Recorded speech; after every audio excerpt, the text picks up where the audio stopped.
Fitz Supper Club is back, man. Yeah. After a 2-year hiatus, how Man. cool is it to have this event back on? It's great. I mean, Richard, 2 years ago, like, we didn't know what was going on. I mean, everything was canceled.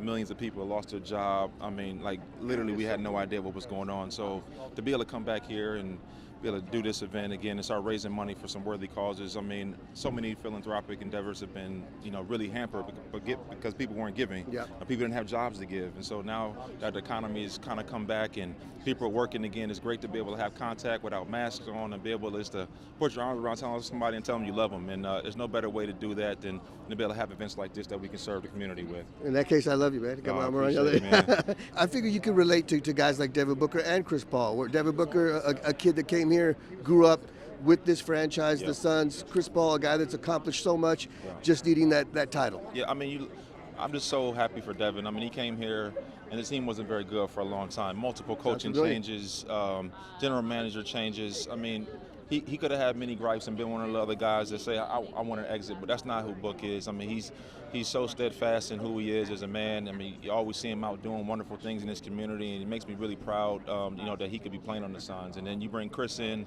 with his leadership, all the things he's been doing from executive director of the NBA Players Association. I mean, he's done so many great things, and you add that component to an already really talented nucleus. I mean, that's where you get second round in the playoffs. I see Steve Kimes here. You guys working on a 6-week contract with D-Hop out? I mean, you look like you can still play. You look fantastic. Oh, man, Rich, I couldn't get open if you were guarding me. And that's if we were running, too. No. But no, this is great, man, to have Steve here. I love Steve so much. I mean, he drafted me 18 years ago. I know. And, I would not be here. Final question, your thoughts on Hollywood Brown, a guy that can take the top off, that can create so much, not just havoc on the opposing defenses, but for other wide receivers too. I mean, you think about the offense they ran in Baltimore for so many years. It was a really run-dominant game, and the tight end was featured. Now he's going to come to an offense where he has a quarterback that loves to push the ball down the field. They have a rapport that's amazing already from their college days.